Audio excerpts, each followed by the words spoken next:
તમને આમાં જે તમે આઈએનસીના એક્ટિવેટર અને બૂસ્ટર આપી ગયા એનામાં તમને શું લાગે છે? આમાં 100% રિઝલ્ટ મળે છે ને. ઓકે, કીધા પ્રમાણે નાખવી પડે. બરોબર બરોબર. જ્યારે તમને આ વસ્તુ આપી ને આ વસ્તુનો વપરાશ કર્યા પાછળ ત્યારે અને હમણાંમાં કેટલો અંતર લાગે છે?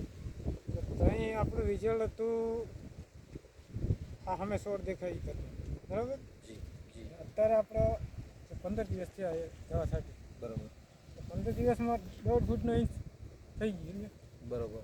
એટલે આ છોડમાં પાકનો ઉતારો અને છોડનો જે ગ્રોથ છે એ હિસાબથી તમે એ પ્રમાણેથી વધી જાય, ખેતી પહેલાંથી વધી જાય ને, ડબલ થઈ જાય. બરોબર બરોબર. તો ત્યારે છોડની ગણતરી પ્રમાણે કરીએ ને આપણે, જી તો એમાં માલ ડબલ થઈ શકે. ડબલ થઈ શકે. બરોબર બરોબર. ને હજી જો 15 દીમાં તમારા હિસાબથી તમારા જે આગળ જે વપરાશ કર્યો છે અને હમણાં જે વપરાશ તમે કર્યો છે એનામાં તમને કાંઈ ફરક લાગે છે? ફેર છે ને 100%. બરોબર બરોબર. ઠીક છે. Good times.